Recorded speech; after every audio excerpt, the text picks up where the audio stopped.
É, meus amigos, ainda bem que algumas coisas ficam registradas, viu? Nada como relembrar o passado, mas com provas, né? Nunca pensei em ser perfeito, mas vou correr pelo direito. Fala, moçada, beleza? O Bruno Formiga na área e ponto final, daqui pra frente você faz o que você quiser. Também não sei se a vinheta saiu cagada, se ela saiu, eu peço desculpas, se ela não saiu, amém, mas eu não tenho nada a ver com isso. Seguinte, eu já fui impactado algumas vezes esses dias aí por uma entrevista que eu já vi toda, já revi, e aí fui ver de novo, do Tele Santana ao Roda Viva, depois que o São Paulo é campeão da Libertadores. O Flamengo tinha sido campeão nos anos 80, o Grêmio tinha sido campeão nos anos 80, mas o Brasil sofria ali de um jejum na Libertadores. Até que, no início dos anos 90, o São Paulo volta a ser campeão da Libertadores. O São Paulo que tinha contratado o Tele ali em 90, e o Tele não tinha intenção de continuar no São Paulo muito tempo, perdeu o Campeonato Brasileiro para o Corinthians, ganhou o Campeonato Brasileiro em 91 e aí o time depois deslanchou. Mas o Tele chegou no São Paulo e a gente precisa lembrar, né? Hoje considerado, e por que talvez essa entrevista tenha voltado à tona? Porque o Globo Esporte, outros veículos já fizeram eleição aí do grande técnico da história do futebol brasileiro e tal, o maior, né, o mais emblemático e tal, e normalmente dá o Tele Santana, e esses dias de novo isso foi feito. E aí acho que lembraram, foram buscar, né, a molecada vai atrás de saber quem foi o Tele, não sei o quê. Alguém se deparou com essa entrevista e vários trechos dessa entrevista acabaram viralizando. O que eu quero mostrar aqui, a gente vai fazer um react de alguns trechos dessa entrevista, é como esse papinho, e é sempre, eu nunca vou deixar de tocar nesse assunto, como é um desserviço, às vezes, a nossa conversa de porque o futebol está ruim, porque o futebol brasileiro está muito atrás, porque não fazemos mais craques, porque o craque acabou, porque eu não sei o quê, porque o jogo ofensivo morreu, hoje só querem saber de contra-ataque. E às vezes a gente transforma em lenda, em heróis, nomes que a realidade no período foi turbulenta. Por exemplo, o Tele, que acho que é top 3 técnicos mais relevantes da história do futebol brasileiro, assim, Zagallo e Tele e mais um. Isso aí, para mim, não tenho nenhuma dúvida. O melhor, ou que ficou mais tempo no auge, eu já fiz polêmicas vazias sobre isso, eu acho que foi o Luxemburgo. Mas influente, vencedor, relevante, em termos de gigantismo, Tele, Zagallo, não necessariamente nessa ordem, mais alguém. Só que isso não tirava do Tele as críticas, não, tá? Ele em 90 chega com fama de pé frio no São Paulo. Tem várias reportagens, e eu sigo um canal chamado Futebol Antigo, que mostra reportagens do passado e tal. Cara, tem reportagens de tretas enormes da torcida do São Paulo reclamando do jeito que o São Paulo estava jogando em 91, que o time é campeão brasileiro, porque o time não estava bem. Aí jogador Zé Teodoro vai para o banco, fica com raiva porque acha que ele está improvisando o Cafu na lateral direita. O Cafu, né, que começou como ponta e tal, e depois virou um dos grandes laterais direitos da história do futebol brasileiro e tudo. Mas assim, é só para você ver como é um pouco de falácia essa parada de que as coisas não têm problema. Eu vou botar trechos da entrevista, eu marquei aqui alguns que eu considero importantes, né? O nome disso é decupar, tá? Você bota aqui no minuto tal, ele fala disso, no minuto tal, ele fala disso. E óbvio que não vai dar para a gente ver a entrevista inteira. Quem quiser, eu vou deixar o link na descrição do vídeo, aí você ouve a entrevista toda. Mas é só temas que eu trato aqui, que eu gosto. A gente vai ouvir da boca do Tele Santana, na época que ele já tinha ganho o Brasileiro e a Libertadores, e ainda nem tinha ganho o bicampeonato da Libertadores, e ainda nem tinha ganho o Mundial, mas iria ganhar alguns meses depois. Né? A entrevista ao Roda Viva é feita ali, a Libertadores acaba no meio do ano e tal, é um pouco depois disso. E aí você vai ver algumas respostas, você vai ficar de boca aberta aí, cara, porque assim, é muito doido. Eu já boto logo no começo, você vai ver o que o apresentador diz. Boa noite, Tele. Boa noite. Você sempre defendeu e é até considerado talvez o último técnico romântico do futebol brasileiro. Naquela época já estavam com um papo de você é o último romântico do futebol brasileiro e tal. Isso depois o Brasil ainda produziu Luxemburgo, Filipão, enfim, foi campeão do mundo 2 vezes, vários times icônicos, né? Porque para a galera muito aqui do canal, a minha geração, e tem muita gente aqui abaixo disso e tal, já dá uma mitificada no que representou os anos 90 no futebol brasileiro, que era uma época de muita crítica, de um futebol pouco ofensivo, muito pragmático. Quem estuda tática, assim, autores estrangeiros até, os anos 90 representam no futebol uma era de pouquíssima ou nenhuma inovação tática, não só aqui no Brasil, como na Europa também. Você tinha ali o Milan, você teve o Barcelona do Cruyff, né, o Dream Team e tal, mas você não tem grandes impactos táticos, revoluções você não tem. Isso vai acontecer ali na virada, né, do século, um pouco mais para frente. O final dos anos 90, metade para o fim, e boa parte dos anos 2000, não tem nenhuma inovação, não tem nada demais. Mas você vê que a gente está falando aqui de 92 e o apresentador tratando o Tele como o último romântico, como se a gente vivesse uma escassez ali naquele momento. Essa era a sensação da época. O brasileiro sempre defendeu um futebol bonito, um futebol de gols, ofensivo, futebol arte. Agora, essa final da Taça Libertadores E aí, não foi muito assim. Quer dizer, porrada na 1 a final 0 da lá, Taça gol de Libertadores. pênalti, 1 a 0 Crítica à final da Libertadores. E lembrando, tem um ponto que a galera esquece também, a campanha do São Paulo na Libertadores, ela vai engrenar com o Morumbi lotado ali, das quartas para frente. Tá? Teve jogo na primeira fase, jogo ali com 4, 7, 8 mil pagantes. Porque também vendem para você que o futebol nos anos 90, nos anos 80, era estádio lotado todo jogo. Mentira. aqui, gol de pênalti. A decisão, disputa de pênalti. Você sentou mais o pé no chão e resolveu esquecer um pouquinho mais a arte em função dos títulos ou Mesma são conversa, né? contingências da disputa, da final? Bom, eu diria que nas duas partidas, quem assistiu viu que o São Paulo atacou, tanto lá em Rosário como aqui.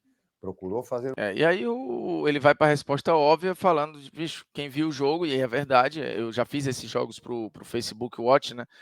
Os jogos da final da Libertadores e tal, realmente o São Paulo propõe o jogo e vai atrás. Mas você vê como tá no estereótipo, na cabeça da galera na época ali, era de que a final foi ruim. Né? Hoje você olha para trás, descolado, todo mundo acha que, olha, foi uma arte. A Libertadores em 92 foi um festival de espetáculo, né? A gente está falando aí de 30 anos para trás. Não era essa a percepção da época. Tem uma outra, vou pular agora para um outro momento que eu acho bem bom aqui, que é a pergunta do Avalone, do Osmar Santos, perdão, aqui. Ó. Vamos lá.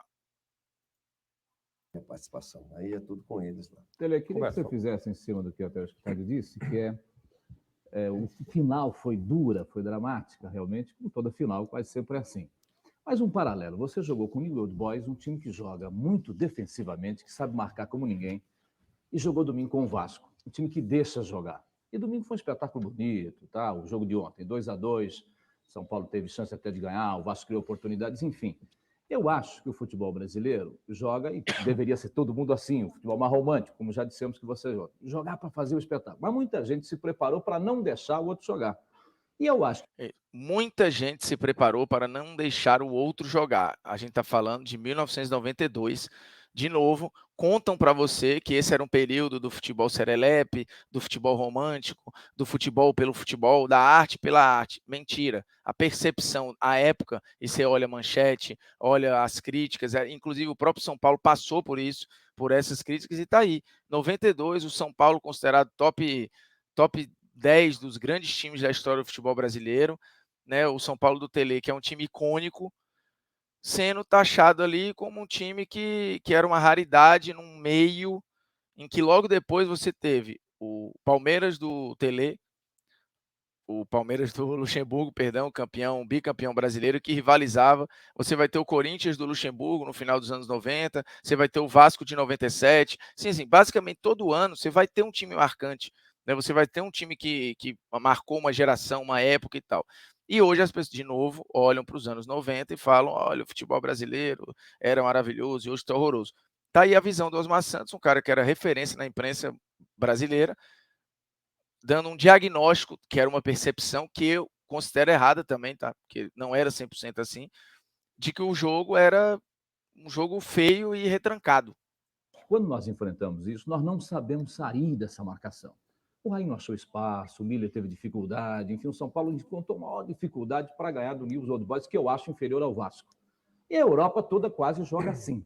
Você não acha que os técnicos, você e os técnicos, deveriam estudar isso? Ele está falando que a Europa inteira, quase toda, joga assim. E aí os times icônicos da Europa naquele momento eram Milan, Barcelona e Inter de Milão, que não tinham nada disso aí. Era o Dream Team do Barcelona, do Cruyff. Você tinha um Milan extremamente técnico, com ainda resquícios do trio holandês, e a Inter de Milão com, no mínimo, lá o trio alemão, né, com Matthaus, Breme e Klinsmann. Então, não tinha nada disso, tá?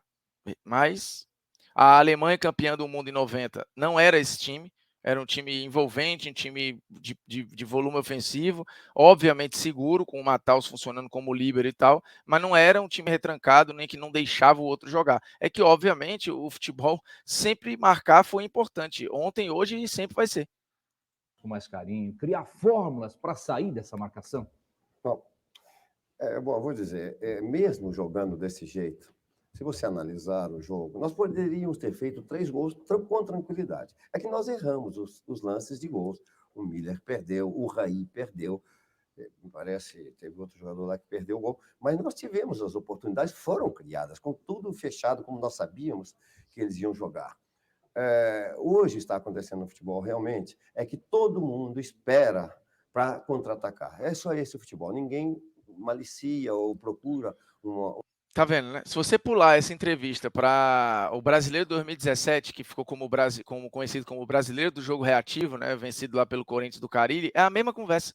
Mesma conversa. Hoje, o que está acontecendo, o futebol de hoje em dia, quando o cara começa a frase com o futebol de hoje em dia, vem alguma coisa que eu acho equivocado, tá?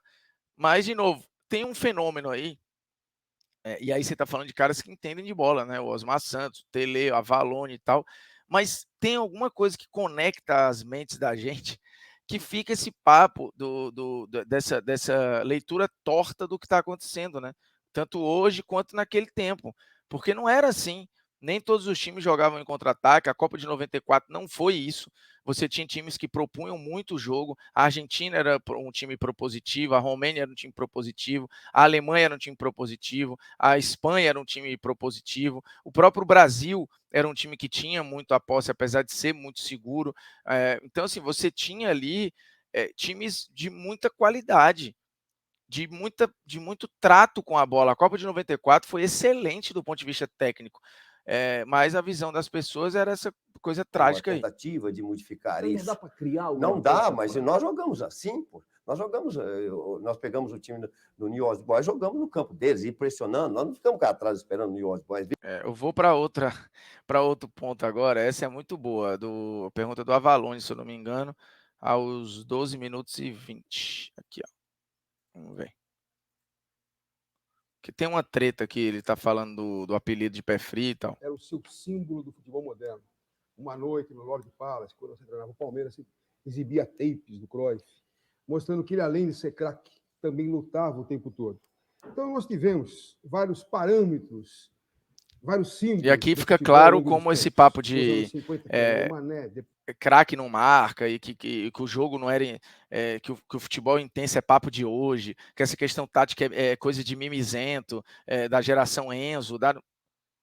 A resposta do Tele. depois o Cruyff, depois a milonga do Maradona.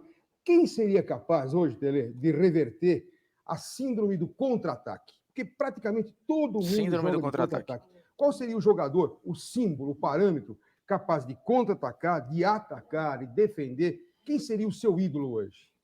Não tem ídolo. Eu já disse algumas vezes que a minha maior satisfação seria um dia dirigir um time com a Holanda de 74. Um time que você pegava o Cruyff, jogava de lateral direito, se tivesse colocado de lateral esquerdo, jogaria. O Neskes jogava na ponta direita, na ponta esquerda. Mas hoje aparece boneco para falar: mas o Vinícius Júnior não pode marcar lateral, mas o Neymar não pode ajudar na marcação, mas Pica não marca, mas tem o papinho, né? Sempre o papinho.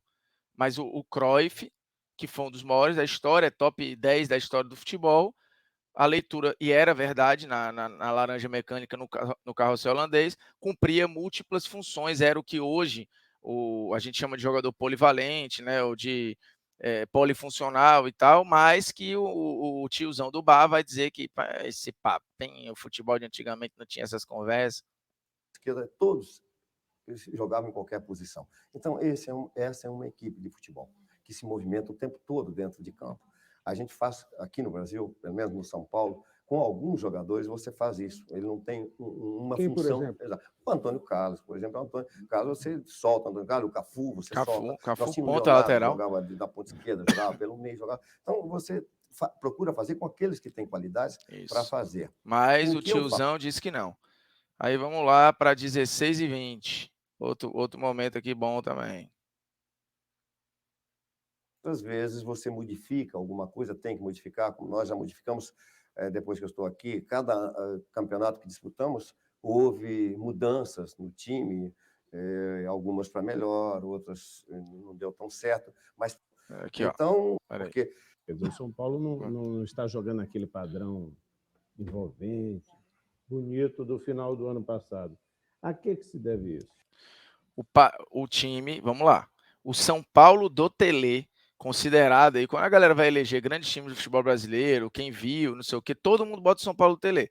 E aí a gente esquece que também tinha um momento de crítica. E aqui está sendo lembrado um momento em que já campeão da Libertadores, ou foi campeão da Libertadores, na cabeça de quem fez a pergunta, sem jogar o mesmo padrão de 91 do time campeão brasileiro, que ele considerava que jogava um futebol mais vistoso e tal. E aí o Tele fala das viagens, do tempo para treinar, de lesões, que são problemas que tem até hoje, né? São questões bem atuais, inclusive. É muito difícil você avaliar. É claro que um time ele tem um período que ele se conserva em boa forma. De novo, você é o São Paulo de 92. Vai ganhando.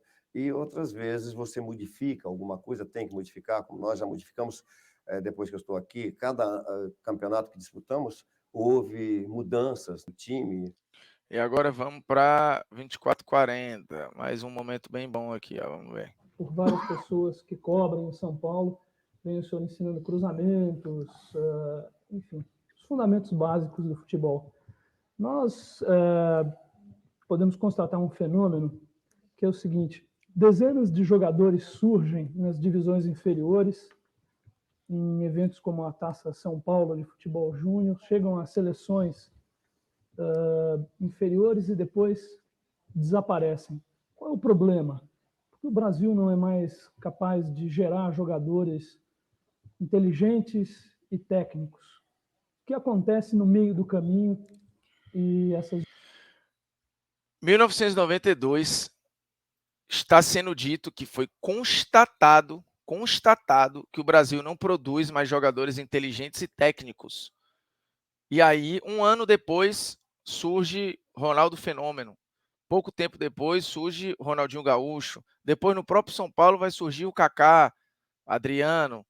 Ainda nos anos 90, surge Alex.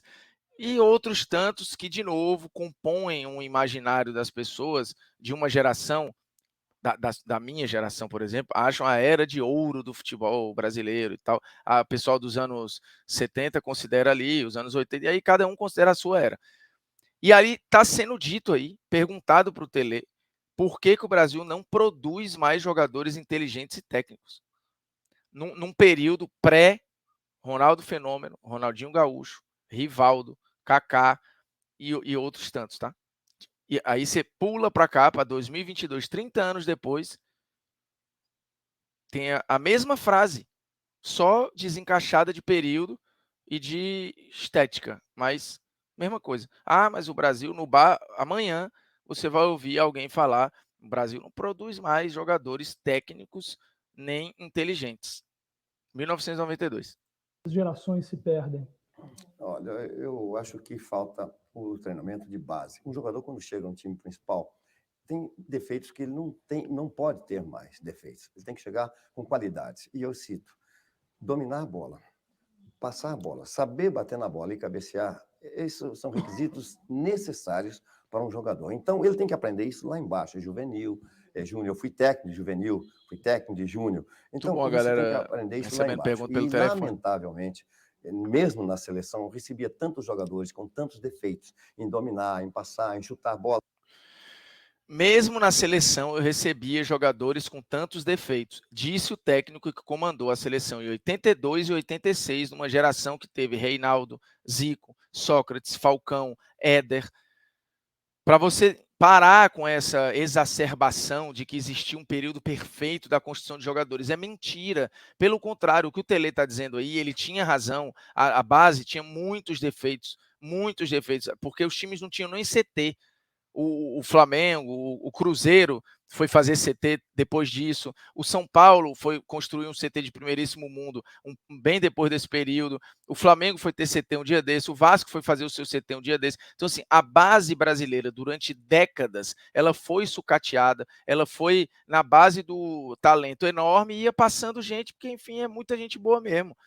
Hoje, eu não tenho nenhuma dúvida de que o jogador é melhor lapidado na base e ele chega com menos defeito, porque o treinamento ele é muito mais aprimorado, os jogadores da base são muito mais bem tratados, e essa época aí que o Tele fala isso, ele tem razão, realmente ele tem razão. A base entregava jogadores com falta de fundamento, tanto que o Tele tinha que dar treino, e ele nessa entrevista fala sobre isso, ele dava treino de cruzamento, ele dava treino de domínio. Você imagina hoje o Abel Ferreira dando um treino para ensinar jogador a dominar a bola, para ensinar jogador a dar passe, a finalizar, pelo amor de Deus, né?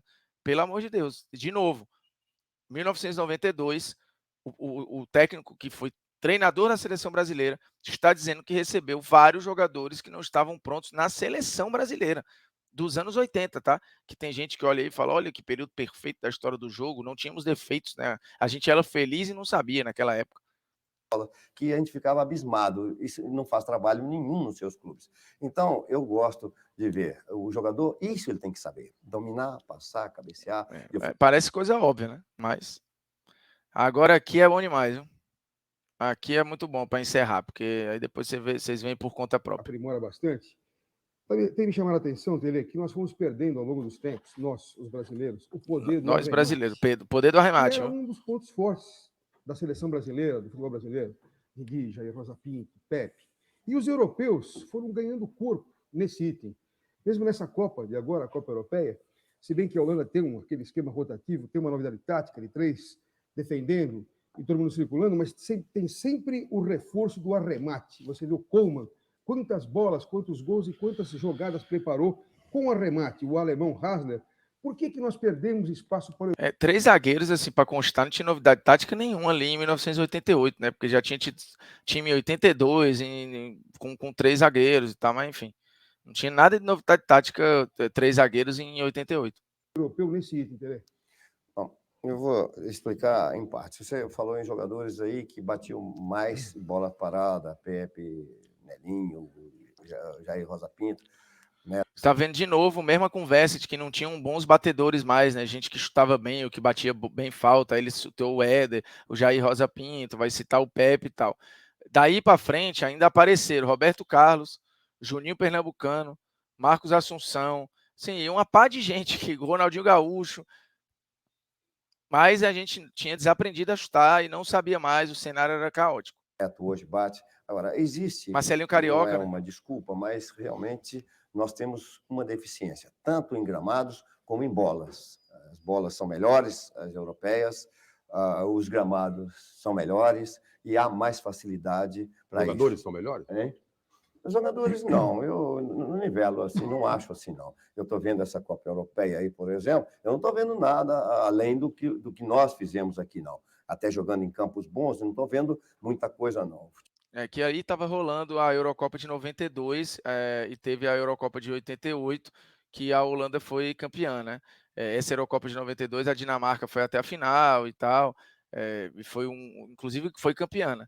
A Dinamarca entrou como convidada, né, nessa Eurocopa aí, mas de novo, 3 zagueiros, tudo não era mais novidade nenhuma aí em 92, até porque, de novo, a seleção do Lazzaroni, o Lazzaroni, que foi técnico em 90 da seleção, saiu de lá escorraçado. Alguns times dele chegaram a treinar com 3 zagueiros. Então, assim, não tinha nada de novidade isso daí, mas... Enfim. O futebol ainda está no mesmo nível, não há problema não. O Brasil acabou de ir agora à Europa com um time montado assim na hora, empatou com a Inglaterra, podia ter ganho, e ganhou do Milan, que é considerada a melhor equipe. Então, o futebol está muito nivelado. Agora, isso pesa um pouco. Além disso, também a falta de treinamentos. Nós precisamos treinar mais, o jogador precisa treinar De mais. técnicos também, Tele? Hein? De técnicos também. Ou então, o técnico tem que fazer isso. O técnico... Acho que é melhor parar por aqui, né? 92 estavam reclamando que tinha que treinar mais, e hoje a galera acha que é jogador, mas não treina mais falta, não treina mais não sei o que, só quer ir para casa pro pagode, quer não sei o que mais lá. E o Avalone pergunta se está precisando de treinador, porque tinha uma crise, né, de técnicos. Então, assim, tá aí, né, meu amigo? Eu não preciso falar mais nada. O link da entrevista completa tá na descrição do vídeo, aí você vai se deleitar com e conseguir fazer suas próprias análises, beleza? De nada.